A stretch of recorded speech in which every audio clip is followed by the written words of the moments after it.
This video is for Mike the Airborne Prepper from the OurTentLife channel. I wanted to show him my green bean setup in my garden. Please pardon the noise from the highway. There's lots of people with loud exhaust because they're trying to make up for a small part of their anatomy, and sometimes I've got to try to talk over that. So originally what I did was I simply took this concrete mesh that you can buy at any big box home improvement store and painted it, and I had it on this side of the garden, and I just cable tied it to the chain link fence that separates this side of the yard from the other, and the beans grew up into the phone lines.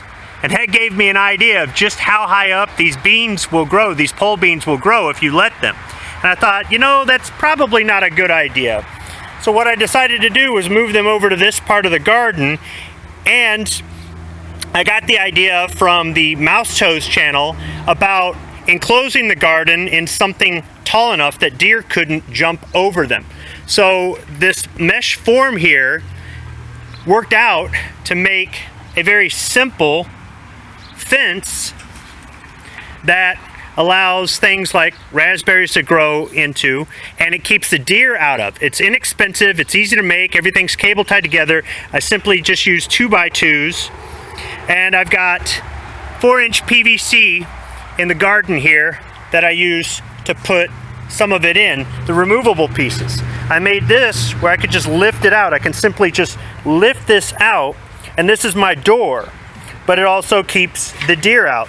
And then I've got it overlapped over in this section where I can lift out another piece. So in the middle, I'm growing bush beans. You can see here where I've got these hoops to try to get the bush beans to come up into them. And right here today I just planted another bell pepper. But along the lattice I've got pole beans, and they go all the way around the back and on both sides. So in addition to keeping out critters, you can see here's the leftovers from last year. The beans just go right up the lattice. And I use this piece of rebar here to reinforce it. Another piece right there. Another piece right there, another piece right there, just kind of stiffen it up a little bit. But this is just a really simple setup that allows me access into the garden, but keeps the critters out. And it's such an inexpensive way to make something for the beans to grow up, and I can still reach all the way to the top to harvest beans from the top. Periodically, these need some maintenance. For example, the cable tie right here just broke. So what I'm going to do is just run another cable tie through. A little bit difficult to do this one-handed. So you get the idea here. The cable ties are inexpensive, and if they break, there's nothing to replacing these. This is not a permanent structure, so I don't have to worry about some of the ordinances I have here as far as putting in some sort of permanent fence or something. All of this I could take down in a matter of minutes if I need to. And it doesn't really cost a lot. Over here, I've just set up some scrap cardboard I brought back from the factory, and some cardboard I've got from just some large packages that I just, unfolded the box. And I've got one of these pieces of mesh here. This is an extra. I'm going to go ahead and put some paint on it. And while I'm here, I'm also going to paint some of these vegetable hoops that I have. Now I color code them whenever possible. Green for green vegetables, orange for orange vegetables. That blue over there I use for Mexibel peppers, which can be kind of a red and green. I've also got some purple bell peppers, and I just use this color blue, or I use a purple. I've got tractor orange here. And I like to use Farm Implement John Deere green for my green color, as well as red for tomatoes or any sort of red peppers, that sort of thing. So here is a hoop, a brand new hoop. I bought it last year. I like to buy them at Walmart because they're made in America. They're not that expensive. I'm going to go ahead and paint these up and paint up that lattice. And after these dry, I'm going to be putting some of these in the garden, and that lattice I'm just going to put away for future use. But I thought I would take the opportunity to just paint this in the video, just to give you an idea about some of the things I do for regular maintenance on these. Here's some of the cable ties that I use.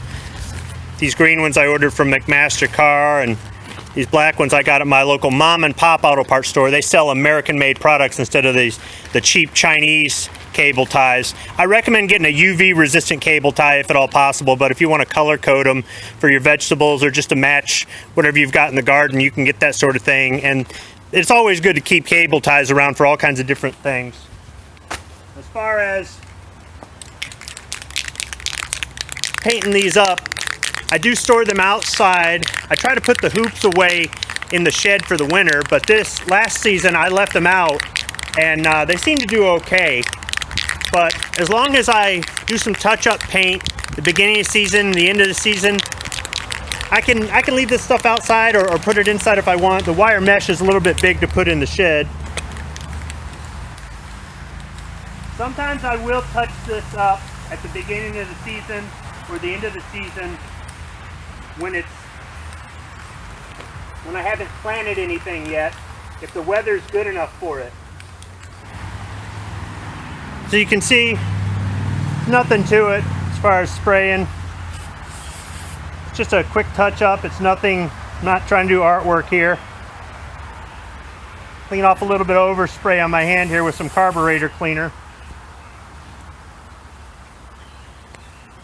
Talk about having a green thumb. Always good to have some carburetor cleaner around. You can buy these powder coated, and they do tend to hold up pretty well in my experience. Once again, Walmart, American made. But if you want a color that they don't have in stock, you want a color of your own like my purple ones, then buying some spray paint and doing this yourself isn't a bad thing. Even the ones that are powder coated, eventually they're going to need to be touched up.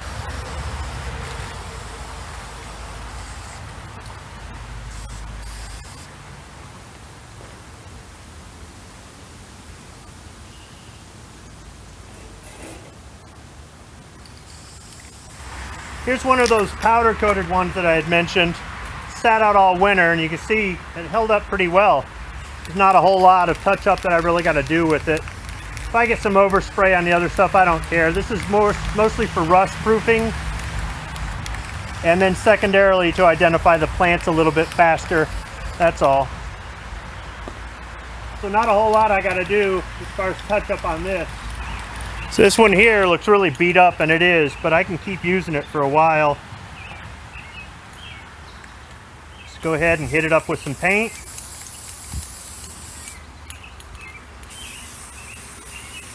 Some of these I got for free. There was a guy who brought a whole bunch of them into work to throw away. There's nothing wrong with them. They weren't painted or anything. I said, can I have them? Sure. That's why I started out. Then I just started picking them up a little at a time at Walmart. Always keep a few new ones in the shed just in case. And then I'm ready for whatever I decide to plant that needs a hoop.